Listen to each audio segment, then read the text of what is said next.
Ok, bueno, buenos días, mi nombre es Uriel Aguilar y les voy a presentar o les voy a dar más o menos una introducción breve a lo que es el Machine Learning, que en mi opinión es una de las áreas más interesantes del desarrollo de inteligencias artificiales. Primero, ¿qué es el Machine Learning? El Machine Learning es una forma de desarrollo de inteligencias artificiales a través de programación implícita. ¿Qué es la programación implícita? Básicamente cuando un programador desarrolla un algoritmo y luego le da una base de datos que el algoritmo analiza por su cuenta. ¿Cuál es la intención del Machine Learning? Llevar a cabo una simulación del aprendizaje del ser humano. ¿Cómo hace esto? A través del análisis de datos. Hay fundamentales muy necesarias al momento de pensar sobre el Machine Learning. Estas son tres, que no significa que estamos automatizando nada, que son sistemas muy complejos y que funcionan todos a través de lógica. Al igual que programar, cuando nosotros programamos en una IDE, vamos a tener sintaxis y estas sintaxis funcionan a través de procesos lógicos. Lo mismo con el aprendizaje de las máquinas. No están automatizando nada porque el programador es responsable de brindarle la base de datos, de brindarle el objetivo que necesita la máquina, y son sistemas muy complejos porque trabajan con muchísima información. ¿Cómo funciona? Bueno, hay unas bases para el Machine Learning. Estas son su análisis, su forma de analizar y los diferentes tipos de generación de datos. El análisis trabaja a partir de las bases de datos que le ofrezcamos a la máquina, el objetivo que le demos, y lo que va a hacer es que va a generar información, la va a procesar y la va a agregar a su base de datos como un histórico o un historial. Esto nos viene explicando o nos significa que va a funcionar a partir de prueba y error. La mayoría de máquinas de aprendizaje funcionan con sistemas que arrojan resultados que no se acercan a lo que buscamos, pero que van volviéndose cada vez más precisos hasta que nos dan un resultado esperado. Y bueno, esta generación de datos ocurre de muchas formas, pero yo nada más les voy a hablar en esta ocasión de las redes neuronales. ¿Cómo funcionan las redes neuronales? Bueno, estas se llaman así porque simulan al cerebro humano. Los sistemas de algoritmos funcionan a través de nodos. Los nodos son puntos en el proceso en donde se hace el intercambio de información. Hay nodos de entrada, nodos de salida, etc. Y en el Machine Learning lo que vamos a ver es que hay capas, muchas capas de muchos nodos, y todos estos nodos se entrelazan entre sí y trabajan juntos, generando una cantidad masiva de información.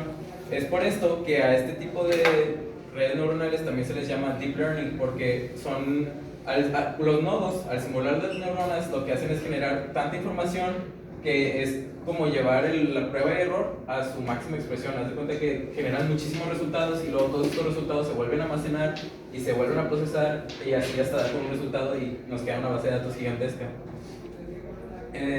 Ahora, técnicas de Machine Learning o los tipos de aprendizaje, ¿cómo funcionan? Hay tres tipos de aprendizaje: el aprendizaje supervisado, el no supervisado y el de reforzamiento.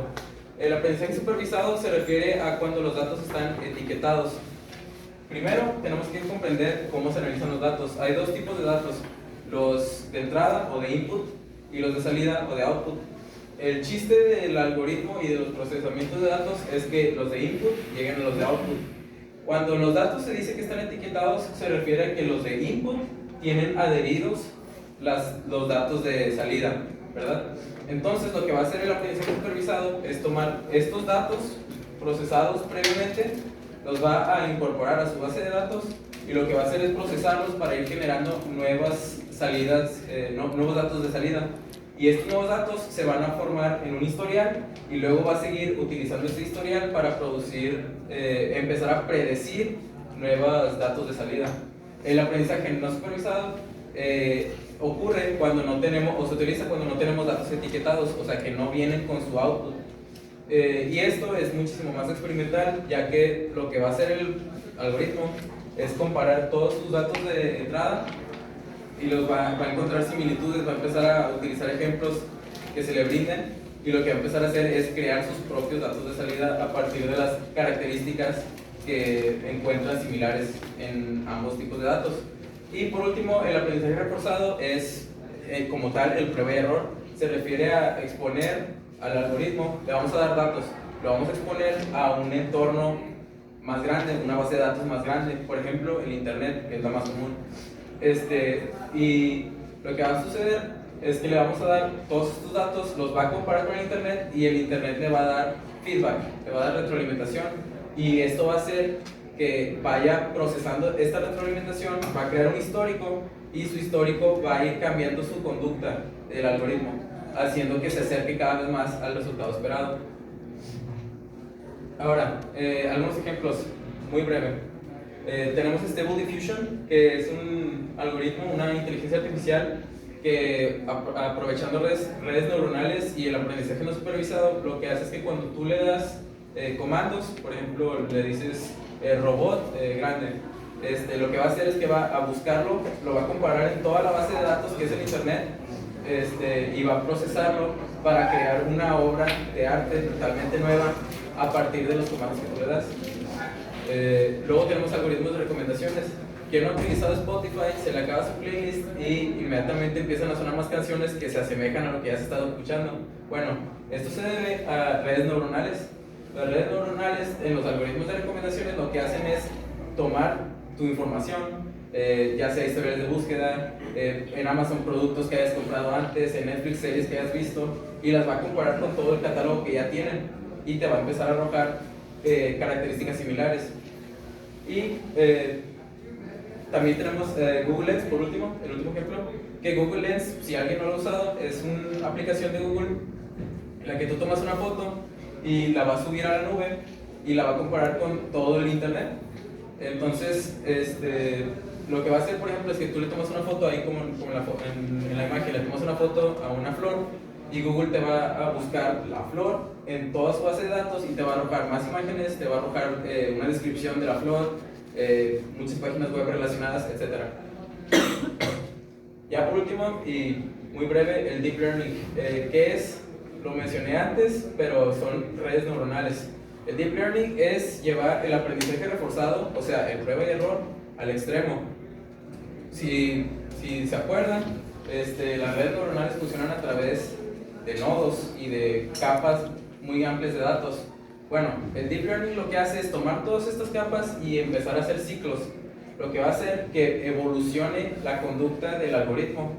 Es básicamente las bases de las inteligencias artificiales más complejas.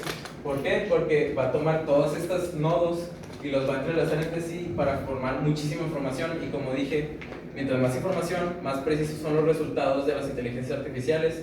Entonces lo que hace Deep Learning es llevar esto al extremo, haciendo que sea necesario de repente equipos, o sea, no equipos de cómputo, sino grupos de muchos equipos de cómputo que estén dedicados a hacer unidades de aprendizaje, y todas estas van a trabajar con el mismo objetivo para producir la mayor cantidad de datos y llegar al resultado más preciso.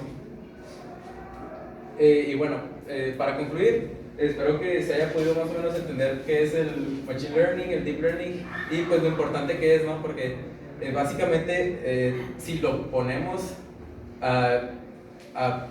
así en el panorama, el Deep Learning, las redes neuronales y todo este aspecto del aprendizaje de las máquinas es el futuro de las inteligencias artificiales, porque básicamente les permite desarrollar cosas que en la actualidad pues todavía no existen. Y pues eso sería todo por mi parte. Muchas gracias.